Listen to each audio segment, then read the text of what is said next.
യാ ഉമർ ലാ തൽഅനൂ ഉമറേ, നിങ്ങളാ മനുഷ്യനെ രണ്ടാമത് കള്ളു കുടിച്ചു എന്നതിന്റെ പേരിൽ ആക്ഷേപിക്കാൻ നിൽക്കണ്ട, ആ മനുഷ്യനോട് ചീത്ത പറയാൻ നിൽക്കണ്ട. കാരണം എന്റെ ഫഇന്നഹു ഖദ് അഹബ്ബനീ, അവൻ എന്നെ സ്നേഹിക്കുന്ന ആളാണ് കേട്ടോ, എന്നെ മഹബത്ത് വെക്കുന്ന ആളാണ് കേട്ടോ. അതുകൊണ്ട് തന്നെ എന്നെ മഹബത്ത് വെക്കുന്നവനെ നിങ്ങൾ ആക്ഷേപിക്കല്ലേ. ഫലാ തറുമ്മിമാ സികസ്റാ ശഹവതിഹാ ഇല്ലാ തഅമ യുഖാ വിശഹവത ലഹീമി.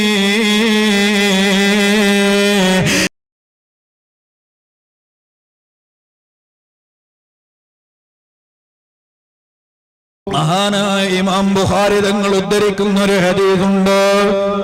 ആ ഹദീസിൽ കാണുകയാണ് നബി സല്ലല്ലാഹു അലൈഹി വസല്ലം തങ്ങളുടെ കാലത്ത് ഒരാള് മദ്യപിക്കുകയാണ്, കള്ളു കുടിക്കുകയാണ്. അയാളെ റസൂലുള്ളാഹിന്റെ ഹദ്റത്തിലേക്ക് കൊണ്ടുവരുന്നു. അവിടുന്ന് 40 അടിയടിക്കാൻ വേണ്ടി കൽപ്പിക്കുന്നു. അവനെ ശിക്ഷിക്കാൻ വേണ്ടി കൽപ്പിക്കുകയാണ്, 40 അടിയടിക്കുകയാണ്. എന്നിട്ട് വാണിംഗ് ചെയ്ത് വിടുന്നു, ഇനി നിങ്ങളുടെ ജീവിതത്തിൽ നിങ്ങൾ കള്ളു കുടിക്കാൻ പാടില്ല. 40 അടിയടിച്ചു. എന്നിട്ട് നബി തങ്ങൾ പറയാണ്, ഇനി കുടിക്കരുത്. ഈ കള്ളുകുടിക്കൊരു സ്വഭാവമുണ്ട്, അത് നിർത്തണോന്ന് വിചാരിച്ചാലും ചിലപ്പോൾ നിർത്താൻ കഴിയൂല. അങ്ങനെയുണ്ട്. സിഗരറ്റ് വലിക്കുന്ന ആൾക്കാരുണ്ടോ, അവരെ നിർത്തണോന്ന് വിചാരിച്ചാലും ചിലപ്പോൾ അത് നടക്കൂല. എന്നാൽ ഈ മനുഷ്യനെ അല്ലാഹുവിന്റെ റസൂല് നല്ല രൂപത്തിൽ ഉപദേശിച്ചു വിട്ടു, ഇനി കുടിക്കാൻ പാടില്ല. കുറച്ച് ദിവസം കഴിഞ്ഞപ്പോൾ അയാൾ വീണ്ടും കുടിച്ചു. അയാൾ രണ്ടാമതും കള്ളു കുടിക്കുകയാണ്. വീണ്ടും നബി സല്ലല്ലാഹു അലൈഹി വസല്ലം തങ്ങളുടെ തിരുഹദറത്തിലേക്ക് കൊണ്ടുവരുന്നു. അങ്ങനെ നബി തങ്ങളുടെ മുന്നിൽ അയാളെ രണ്ടാമതും കള്ളു കുടിച്ചതിന്റെ പേരിൽ കൊണ്ടുവന്നപ്പോൾ അവിടെയുണ്ട് മഹാനായ സയ്യിദുനാ ഉമർ ഇബ്നുൽ ഖത്താബ് റളിയല്ലാഹു അൻഹു. ഉമർ ഇബ്നുൽ ഖത്താബിന് എങ്ങനത്തതൊന്നും തീരെ പിടിക്കൂല. ഉമർ ഇബ്നുൽ ഖത്താബിന് വലിയ ദേഷ്യമാണ്. ഉമർ ഇബ്നുൽ ഖത്താബ് തങ്ങളും അവിടെയുള്ള സ്വഹാബത്തും ഈ മനുഷ്യനെ വല്ലാതെ അങ്ങ് ആക്ഷേപിക്കാൻ തുടങ്ങുകയാണ്. കാരണം ഹബീബായ സ്വല്ലല്ലാഹു അലൈഹി വസല്ലം തങ്ങള് ഒരു ആവർത്തി ഈ മനുഷ്യനെ ഉപദേശിച്ച് വിട്ടതാണല്ലോ, ശിക്ഷ കൊടുത്തു വിട്ടതാണല്ലോ. വീണ്ടും ആ മനുഷ്യനെ ആ തെറ്റങ്ങ് ആവർത്തിച്ചപ്പോ സ്വഹാബത്തിന് അത് വല്ലാത്ത വേദനയാവുകയാണ്. ആ സഹോദരനോട് ദേഷ്യം തോന്നുകയാണ്. ഇയാളെന്തൊരു മനുഷ്യനാണ്, ഇയാളെന്തൊരു പടപ്പാണ്, വീണ്ടും കള്ളും കുടിച്ചു വന്നിരിക്കുകയാണല്ലോ. ഇങ്ങനെ പറഞ്ഞ് അതേ മുത്തുനബിയുടെ മുന്നിൽ വെച്ച് ആ മനുഷ്യനെ ആക്ഷേപിച്ചപ്പോ അവിടുന്ന് ഹബീബായ സ്വല്ലല്ലാഹു അലൈഹി വസല്ലം തങ്ങള് അവിടുന്ന് ആ സ്വഹാബത്തിനോട് പറഞ്ഞൊരു മറുപടിയുണ്ട്. എന്റെ നബി തങ്ങൾ പറഞ്ഞതെന്നറിയുമോ? യാ ഉമർ ലാ തൽഅനൂ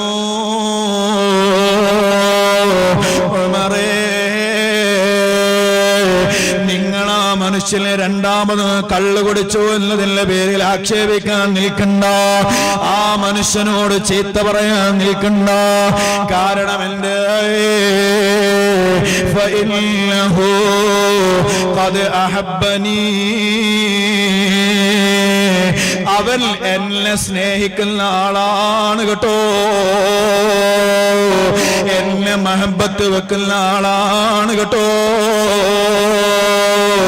അതുകൊണ്ട് തന്നെ എന്നെ മഹബത്ത് വെക്കുന്നവനെ നിങ്ങൾ ആക്ഷേപിക്കല്ലേ. فلا ترم بما سكسر شهوتها إلا طعام يقوي شهوة لهيم مني إليك. മഹാനായ ഇമാം ബൂസൂരി തങ്ങൾ പറഞ്ഞല്ലോ, അല്ലാഹുവിന്റെ റസൂലിനോട് ഞാൻ ഇഷ്ക് വെക്കുന്ന കാരണത്താൽ എന്നെ ആക്ഷേപിക്കുന്ന ആളുകൾ ഉണ്ടായേക്കാം. മിന്നിയിലേക്ക് വലോ അൻസഫ്തലം തലുമീ, നിന്റെ ആക്ഷേപത്തെ ഞാൻ കണക്കിലെടുക്കുന്നില്ല, നിന്റെ ആക്ഷേപത്തെ ഞാൻ കാര്യമാക്കുന്നില്ല. കാരണം അല്ലാഹുവിന്റെ റസൂലിനോടുള്ള ഹുബ്ബ് അത് ചില്ലറ കാര്യമല്ല. ലഭിതങ്ങളോട് മഹബത്ത് വെക്കുന്ന ആളുകളെ ഏതെങ്കിലും തെറ്റിന്റെ പേരില് അടച്ച് ആക്ഷേപിക്കേണ്ടതില്ല.